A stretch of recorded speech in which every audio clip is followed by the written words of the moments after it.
Very good afternoon जी, सत श्रीकाल। Today आज हम लोग स्पेशल लेक्चर जो आज हम लोग रिकॉर्ड कर रहे हैं that is how to attend the interview. Number of students जो है उन्होंने मेन का पेपर जो क्लियर किया है and I congratulate to them.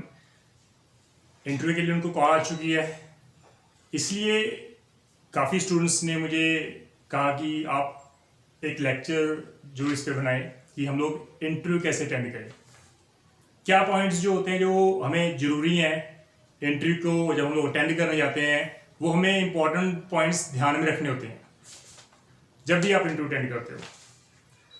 तो स्टूडेंट्स सबसे इंपॉर्टेंट जो बात ये होती है कि हमारे पूरे प्रोसेस में लास्ट तक जब तक अपॉइंटमेंट नहीं होती तो उसको 3 पार्ट्स में डिवाइड किया जाता है: preliminary exams, main and then finally the viva, that is the interview call. Interview call जो है, जब भी आपकी इंटरव्यू कॉल आती है, इट्स नॉट अबाउट कि आपके मेन में अच्छे मार्क्स हैं, इट इज नॉट अबाउट कि आपके प्री में अच्छे मार्क्स हैं। आपका वाइवा में, इंटरव्यू में आपका कंडक्ट कैसा है वो आपका बहुत ही इंपॉर्टेंट रोल प्ले करता है। आप कैसे क्वेश्चन का आंसर देते हो वो इंपॉर्टेंट रोल प्ले करता है। आपको उस प्रोफेशन के रिगार्डिंग कितनी नॉलेज है, अलॉन्ग विद करंट अफेयर्स जो हमारे होते हैं, वो इंपॉर्टेंट रोल प्ले करते हैं। सिर्फ ये नहीं कि हमें सिर्फ अपने ही प्रोफेशन की नॉलेज होगी, हमें इसके अलावा हमें करंट अफेयर्स के ऊपर भी हमें ध्यान रखना होता है, क्योंकि number of times current affairs पूछे जाते हैं मेंस में जो सडनली होते हैं। इंटरव्यू के 2 दिन पहले क्या हुआ था, न्यूज़पेपर आपने कौन सा पढ़ा है, वो आपके लिए बहुत जरूरी होता है।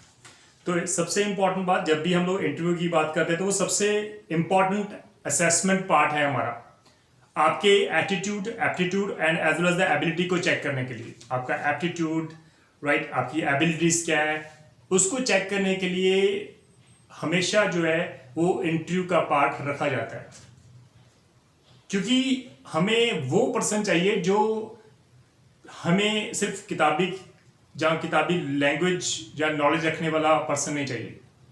उसके अलावा आपका प्रेजेंस ऑफ माइंड चेक करते हैं, वो आपकी सोसाइटी के प्रति क्या जरूरी जिम्मेवारी है, ड्यूटीज हैं, वो चेक करते हैं।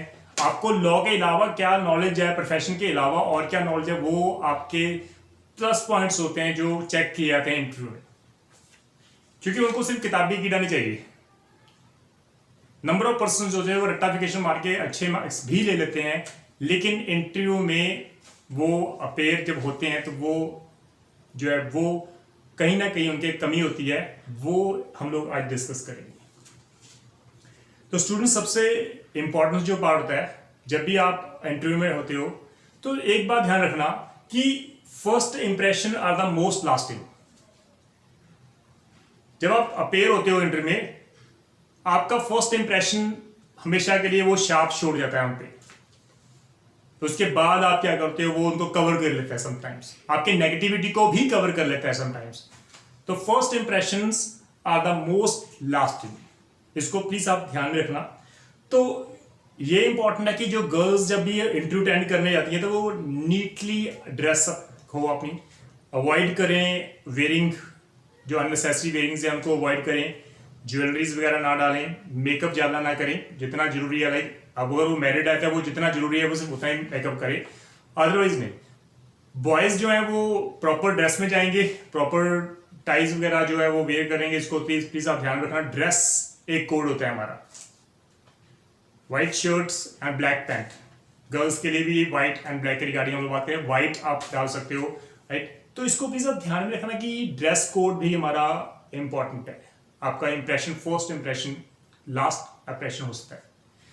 दूसरी बात, जब भी आप एंटर करते हो रूम में, कॉन्फिडेंटली आप पैनल जो है आपका, उनके जो ऑफिसर्स बैठे हैं पैनल में, उनको फेस करके आप जरूर उनको विश करो, good day sir, good day ma'am, right.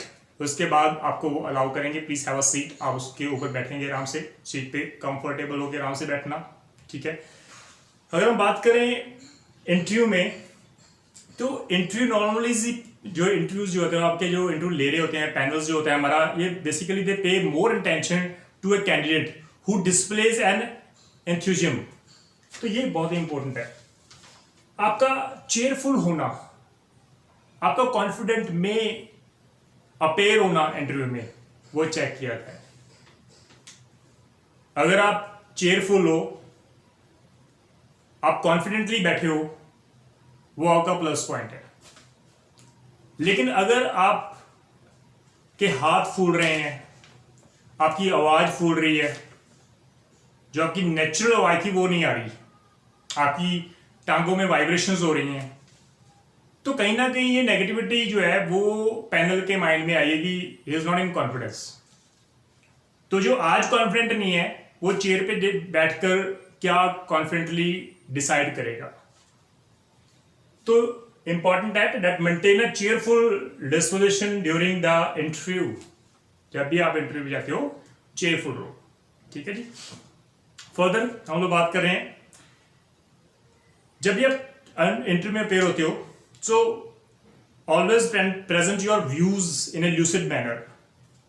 हड़बड़ाहट के आगे आप जल्दबाजी में कोई ऐसा व्यूज मत देना, क्योंकि इंटरव्यू में उन पर्सन्स को हमेशा डिसलाइक किया जाता है। टॉकेटिव्स और verbose persons is instantly they are disliked by the panel. ज्यादा बोलने वाले उनको पसंद नहीं है। जितना क्वेश्चन पुट किया जाता है रिलेवेंट आंसर ही आपको इन रिप्लाई में देना होता है। उनके अलावा क्या है, हमको ये भी पता है, हमको इतनी नॉलेज भी है, वो आपसे नहीं पूछ रहे। टू द पॉइंट आप बात करना, जितना क्वेश्चन पुट किया जाता है सिर्फ उतना ही आंसर देना। अगर वो फर्दर नेक्स्ट क्वेश्चन पुट करते हैं आपसे कि इसके अलावा और क्या आप जानते हो, तो आप रिलेवेंट जो है आप फैक्ट्स उनको बता सकते हो, आपको नॉलेज क्या है, उसके अलावा आपको नॉलेज क्या है। लेकिन अगर आपसे नहीं पूछा जाता तो प्लीज आप इसको इग्नोर करना, आपको जरूरत नहीं है फर्दर बताने की। क्वेश्चन का आंसर जितना चाहिए उनको सिर्फ उतना ही आपको रिप्लाई में देना होता है। तो इसको प्लीज आप ध्यान में रखना। अगर हम बात करें, अगर आपको किसी क्वेश्चन का आंसर नहीं पता तो ऑलवेज से sorry sir, I am unable to answer this question. This is the positive thing. उनको पता है कि हाँ भी ये पॉजिटिव है, यहां पर इसको नहीं पता, दैट्स इट।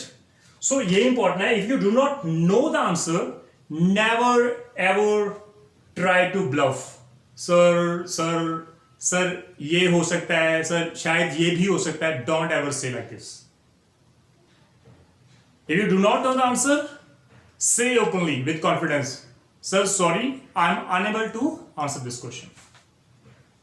At least आपका पॉजिटिव रहना बहुत इंपॉर्टेंट है। आपका कंडक्ट इंटरव्यू में सबसे इंपॉर्टेंट रोल प्ले करता है। आंसर गलत देना, अगर आपको नहीं पता, आप इधर उधर भाग रहे हो आंसर देने के लिए कि शायद आपको कुछ मार्क्स मिल जाएं, आपको एक पॉइंट भी नहीं मिलेगा, लेकिन आपकी नेगेटिविटी जरूर शो हो जाएगी पैनल को, जिसकी वजह से आप इंटरव्यू में रिजेक्ट भी आपको किया जा सकता है। तो इसको प्लीज आप ध्यान में रखना, राइट। दूसरी बात, जब भी आप कॉन्फिडेंट में होते हो, it is good, the confidence is good, but the over confidence is not so good. तो over confidence often misinterpreted by the interviews as ignorance, right. बहुत ही एरोगेंट पर्सन है ये, अपने आप में शायद वो उसको लगता है कि मैं ही हूं जो कुछ हूं। तो confidence good, over confidence is not good. उनको पता है, उनको सब नॉलेज है जो आपके पैनल में बैठे हैं। तो don't over try to smart कि हमें मुझे ये भी पता है, मुझे ये भी पता है। सर आपको पता है कल क्या हुआ था, लिव इट। कॉन्फिडेंस तक ही आप सीमित रहो, ओवर कॉन्फिडेंस कभी भी आप शो मत करना। I request you, please over confidence को कंट्रोल में रखो। आपको सिर्फ कॉन्फिडेंस ही होना चाहिए, ओवर कॉन्फिडेंस बिल्कुल नहीं हो जाए। और दूसरी बात, पोलाइट स्टेटमेंट्स जो होती हैं are always recommended. Polite statements are always recommended. जब भी आप किसी कुछ बताना है, आपको सजेशन देनी है, बड़े पोलाइटली आप उसको रिप्लाई में दो ताकि वो सुन सके।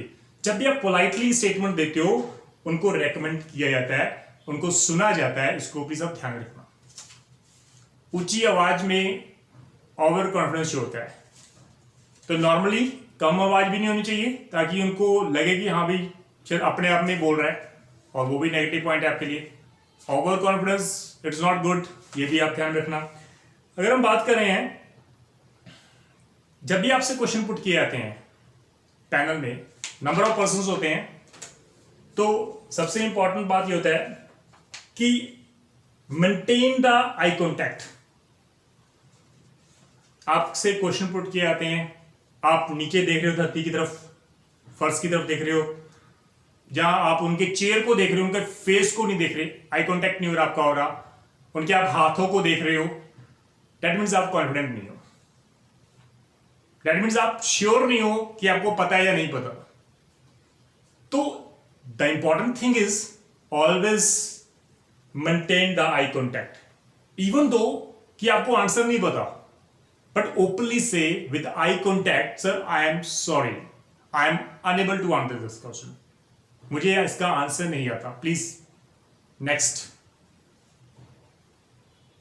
अगर आपको नहीं सुना तो से पार्डन प्लीज, राइट।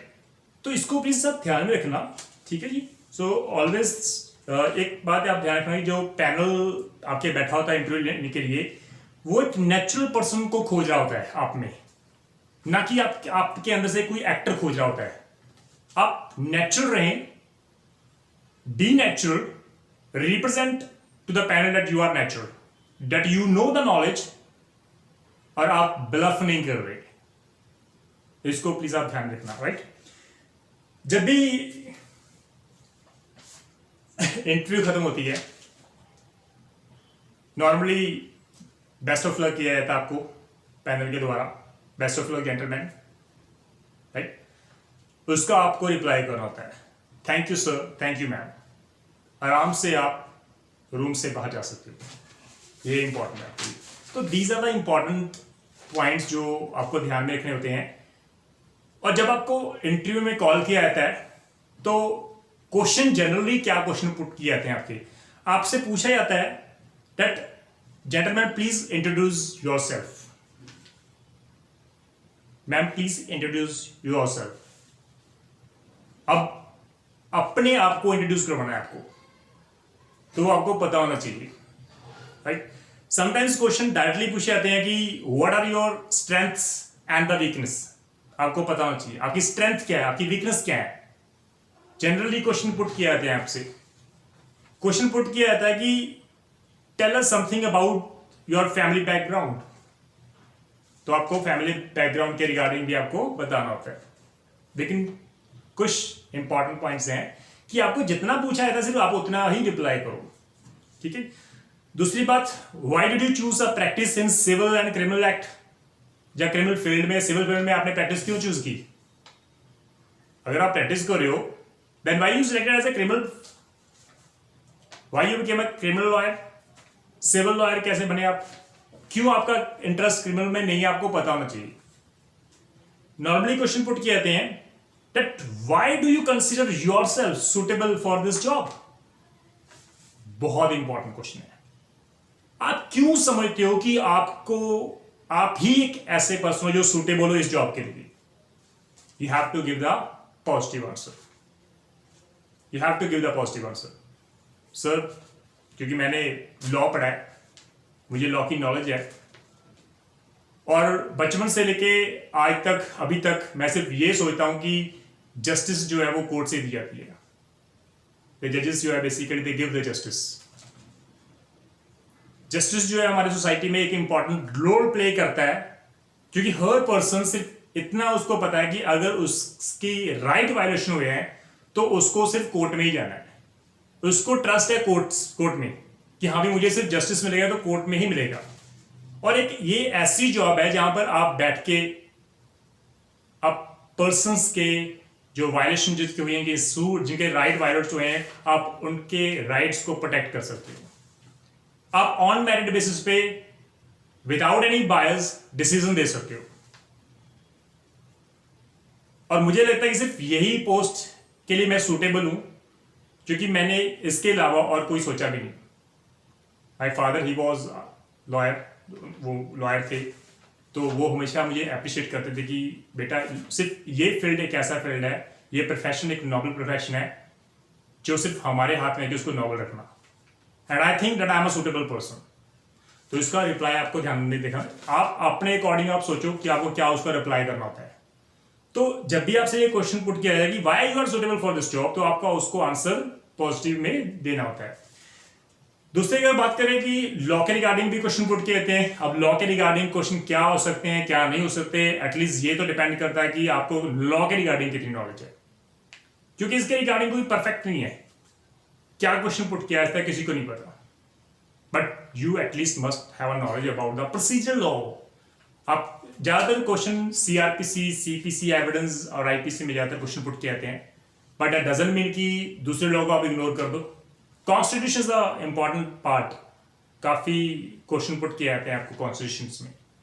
तो नॉर्मली आपसे एक क्वेश्चन पुट किया जाता है कि on what grounds a bill can be granted और रिफ्यूज्ड, आपको आंसर देना होता है। What are the concurrent powers of supreme court and as well as the high court, क्या क्या पावर्स, कॉन्करेंट पावर्स है हाई कोर्ट की और सुप्रीम कोर्ट की, आपसे क्वेश्चन पुट किया जाता है। ठीक है, तो जनरली ये हमारे लिए कि क्वेश्चन पुट किए जाते हैं, तो इसको प्लीज आप ध्यान में रखना। ठीक है जी, आपसे क्वेश्चन पुट किया जाता है कि कंप्लायंस एंड अप्रूवल में क्या डिफरेंस है। तो लॉ के रिगार्डिंग आपसे कुछ भी क्वेश्चन पुट किए जाते हैं, आपका प्रोफेशन, आपको नॉलेज है या नहीं है वो आपको पता है, आप कितना पढ़े हो सब्जेक्ट्स में वो सिर्फ आपको पता है। आपने रट्टा मारा है तो इंटरव्यू में आप पकड़े जाओगे, क्योंकि यहां पर तो रट्टाफिकेशन होगी नहीं। क्या क्वेश्चन पुट किया था किसी को नहीं पता। तो आपको सब्जेक्ट में नॉलेज होनी बहुत जरूरी है, बहुत अनिवार्य है। Without the knowledge of your subject, आपके लॉ के रिगार्डिंग अगर आपको नॉलेज नहीं, अदरवाइज आपको किसी और प्रोफेशन के रिगार्डिंग जिस प्रोफेशन में आप हो, अगर आप उसकी नॉलेज नहीं रखते तो इंटरव्यू में आप जो है वो प्रॉब्लम में आ सकते हो, क्योंकि इंटरव्यू जो है वो पार्ट्स में होती है। आपकी इंट्रोडक्शन, आपकी फैमिली की इंट्रोडक्शन, क्वेश्चन पुट किया था कि आपको क्या लगता है कि आप इसी जॉब के क्यों सूटेबल हो, आपको लॉ के बारे में पूछा जाएगा, देन करंट अफेयर्स भी पूछे जाते हैं उसके रिगार्डिंग। जो पार्ट्स होते हैं हमारे, उसको आप प्लीज ध्यान में रखना, तो वो काफी इंपॉर्टेंस है आपके लिए। तो करंट अफेयर्स के रिगार्डिंग, क्या फ्यूचर डेमोक्रेसी क्या इंडिया की, what do you think, what is the future democracy of India, question put किया है sir regarding. Right, what is the role of media in deciding the case, आपको क्या लगता है मीडिया का रोल क्या है किसी केस को डिसाइड करने के लिए। क्या मीडिया ओवर पावर है, क्या मीडिया जुडिशरी से पहले ही डिसाइड कर देता है, इज इट ट्रू और नॉट, आपको पता होना चाहिए। सुशांत की डेथ होने के बाद कंगना का काफी डिस्प्यूट सोसाइटी में आके लेके आया, कुछ ट्रुथफुल जो फैक्ट्स थे वो कंगना ने सोसाइटी में डिस्क्लोज किए हैं, जिसकी वजह से काफी प्रॉब्लम्स आ चुकी हैं उनको, जो एक्चुअल में वो ड्रग्स सप्लाई करते थे। तो आपको इसके रिगार्डिंग भी क्वेश्चन पुट किए जाते हैं कि मीडिया का रोल क्या है, तो इसको प्लीज आप ध्यान में रखना। And this is all about the session कि आपको इंटरव्यू कैसे अटेंड करनी है, कैसे अटेंड नहीं करनी, क्या पॉइंट्स को आपको ध्यान में रखना है, क्या पॉइंट्स को आपको ध्यान में नहीं रखना। तो स्टूडेंट्स, बेस्ट ऑफ लक। जिनका भी मेन क्लियर्स हुए हैं उनके लिए best of luck, and I hope, I wish कि आप उस मुकाम तक पहुंच जाओ, आप उस मुकाम को हासिल कर सको जो जिस पर्पस के लिए हमने ये जो है वो चैनल शुरू किया था। एक ड्रीम था मेरा, वो ड्रीम आप फुलफिल कर रहे हो। मेरा ड्रीम था कि हर पर्सन सक्सेसफुल हो। मेरा ड्रीम था कि कोई भी पर्सन जिसके पास पैसा नहीं है कोचिंग लेने के लिए, वो इस चैनल से अपने आप को उस मुकाम तक पहुंचा सके जहां तक उसने ड्रीम देखे। तो please best of luck, and I hope कि आपको अच्छी न्यूज़ मिले, एंड आई होप कि जितने भी स्टूडेंट्स अपेयर हों वो सारे जज बन जाएं। थैंक यू सो मच, सत श्री अकाल।